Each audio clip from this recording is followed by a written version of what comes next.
Voilà. Donc, qu'on le veuille ou non, au départ, l'astrologie médicale, elle repose sur un réseau de correspondance que après tu vas complexifier sur la base de la carte du ciel. Absolument. Alors donc cette correspondance, elle est un peu naïve si on veut, enfin disons Mm. c'est un peu simpliste, c'est Oui, voilà. chaque partie du corps est reliée à un signe. Euh, Chaque signe est relié à un organe, à une partie du corps. Voilà, mais ça, il faut absolument le vérifier dans une carte du ciel de naissance. En fait, la personne peut avoir cette partie du corps touchée. Par exemple, je reviens sur les poissons qui sont bien souvent fragiles des pieds. Hein, là, c'est la zone fragile très souvent, les pieds, les orteils, tout ce qui touche les problèmes de pied par exemple. Mais bon, en étudiant un terme, on peut se rendre compte qu'il y a d'autres problèmes de santé qui apparaissent. Et alors est-ce que les planètes également, elles ont un système de correspondance dont tu te sers le foie, l'estomac, en rapport avec les planètes Ah bah oui, mais en fait c'est une complexité parce que je tiens compte de tout. C'est Oui. avant tout les planètes. De toute façon, notre travail en tant qu'astrologue repose beaucoup sur les planètes. Non Donc mais il la y a un rapport position. planète avec les parties du corps, c'est ça? Oui, mais les planètes, elles peuvent ne pas être placées dans le signe. Donc c'est la position des planètes dans le signe Ah oui. et dans les secteurs liés à la Ah oui, santé. d'accord. Il y a 3 maisons en fait qui correspondent à la santé en astrologie dans le zodiaque. Déjà, on étudie, on regarde ce qui se passe dans la maison 6, la maison 8, la maison 12.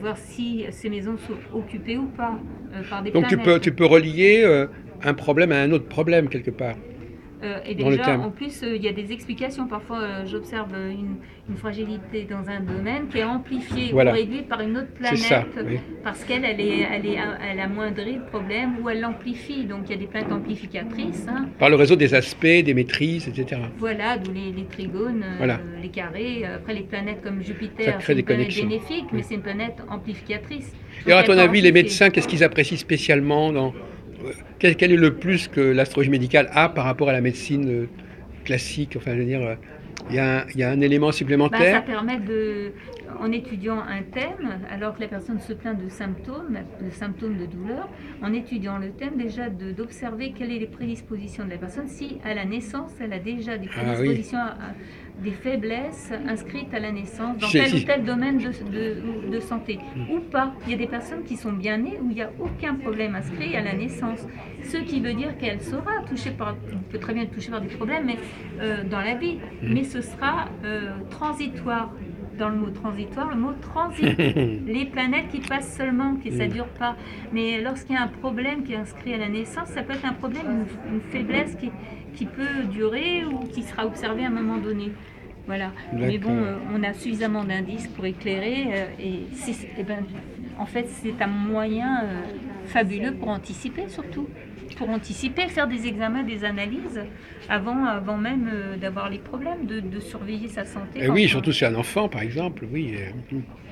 D'accord. Alors on va revenir sur un de tes thèmes favoris, puisque ça renvoie à toute une carrière théâtrale que tu as connue. Oui. Donc le coaching astrologique, il est connecté aussi avec ton expérience de la direction d'acteurs, enfin de la formation de l'acteur. Oui, dans mon métier en tant que comédienne que j'avais exercé 10 ans.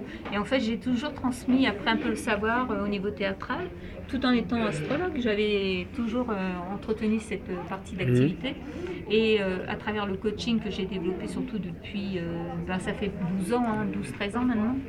Donc je fais de l'accompagnement, mais on me demande aussi souvent du coaching en communication orale, parce que c'est Communication orale, voilà. oui, oui, c'est des formations que j'ai proposées il y a longtemps, aussi bien pour des particuliers que pour les entreprises. Dans les entreprises, c'est des formations très ciblées, très structurées que j'ai vendues en entreprise. Bon, là où il y avait abstraction de l'astrologie, Oui, dans les entreprises, abstraction de oui. l'astrologie, coaching, c'est des formations de communication orale tout court, qui rentraient dans le cadre du DIF, des séjours des formations de 2 jours, 3 Oui. jours. Et en revanche, pour les particuliers, les artistes, là, très souvent, ils sont ouverts. Et là, ça m'est aussi bien souvent arrivé de faire le thème au préalable, l'étude de leur carte du ciel. Alors comment ça sert à quoi pour Alors, déterminer leur vocation, oui, les rôles, je sais pas. les cartes du ciel, en fait, ça me permet d'observer par rapport à une personne qui a une problématique au niveau de communication pour exprimer ou s'extérioriser. Et ben, c'est facilement repérable dans un thème aussi. Donc, Oui. l'observant au niveau astrologique est confirmé par la personne, par l'intéressé.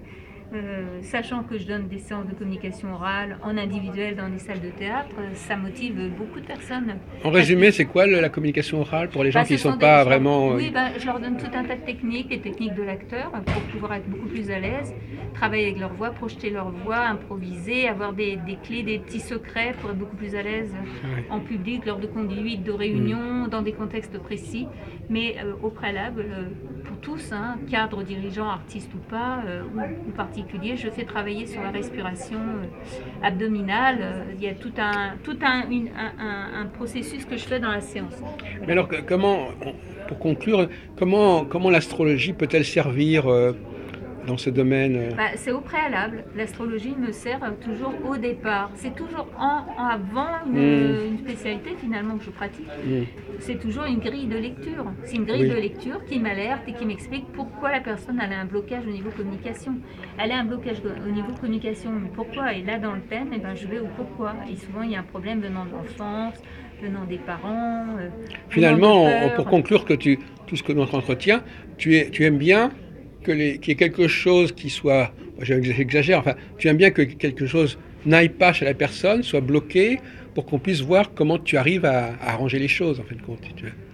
Non, je dirais pas ça, parce que je suis pas du tout dans cette posture à me dire que j'aime bien quelqu'un qui a un problème. Non, mais je plaisante un petit peu, mais enfin, il faut que la personne soit un cas intéressant, c'est-à-dire qu'elle ait un blocage, qu'on puisse débloquer, ou qu'elle ait une difficulté qu'on puisse résoudre. Oui, non, mais j'ai aussi des personnes qui me consultent pour l'astrologie, et puis ça s'arrête là.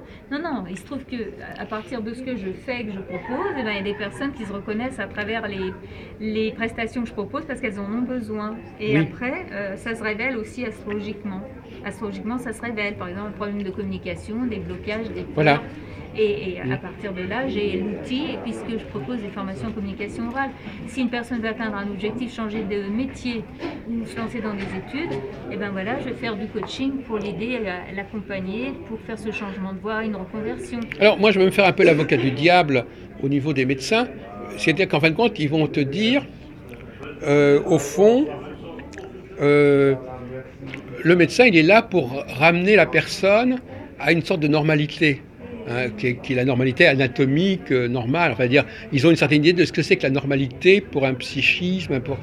Finalement, en astrologie, cette notion de normalité, elle n'est pas très claire. Est-ce qu'il y a un idéal de la normalité pour les gens de tel et tel signe, de telle et telle planète, etc. C'est pas pour moi une histoire de normalité. Voilà, c'est ça. Mais pour moi, c'est absolument pas une histoire de normalité. Non, mais la médecine, généralement, ça renvoie à la normalité. Je sais pas. Je pense surtout qu'ils sont là pour guérir et puis soulager. Mais guérir, ça veut dire ramener à un fonctionnement normal. Non, mais de soulager. La première chose, fois que les gens vont voir un médecin, c'est parce qu'ils souffrent, qu'ils ont des douleurs. Oui. C'est avant tout ça. Oui. Donc c'est pas une histoire de normalité, c'est une histoire, on est malade, mais on le sait quand on est vraiment malade. Alors non, parfois malheureusement, il y a des gens qui ont des cancers et n'ont aucun signe d'alerte. Mais bon, en tout cas, là, l'astrologie est un moyen d'anticiper et d'éclairer, d'anticiper effectivement. Donc, ma foi, s'il y a des prédispositions, ça vaut le coup effectivement que la personne de temps en temps surveille face à une prise de sang et observe et regarde s'il n'y a pas un dérèglement, une faiblesse quelque part. Mais il y a des signes. D'accord. Voilà. Écoute, merci beaucoup, Catherine. Mais c'est un sujet qui est très riche, hein, c'est sûr. Oui, ça pose des questions. Justement, comment aider les personnes, quels sont leurs blocages, comment les ramener à un bien-être, etc. Et c'est vrai que c'est passionnant, c'est un domaine qui me passionne et pour finir sur ce sujet, j'ai fait aussi le pont donc entre l'astrologie de la santé et la nutrition, puisque je me suis formée un peu à la bionutrition. On en a parlé, voilà. Oui. Et c'est vrai que, autre citation d'Hippocrate, qui disait le meilleur médicament de l'homme est et sera l'alimentation. Donc c'est vrai qu'il y a beaucoup de choses qu'on peut améliorer au niveau de notre santé par l'alimentation. Alors là, il n'y a pas de connexion entre l'astrologie et l'alimentation. Enfin, il n'y a pas tel aliment correspondrait à tel signe. Il y a des indications dans le thème qui indiquent sur le comportement alimentaire. Et ça, c'est super intéressant. C'est-à-dire que j'ai fait des recherches à chaque fois, je vérifie, à chaque fois je parle de ces aspects-là, c'est intéressant. Des personnes, j'observe, qui ont tendance à manger trop vite, c'est pas bon. Des personnes qui sautent des repas, des choses comme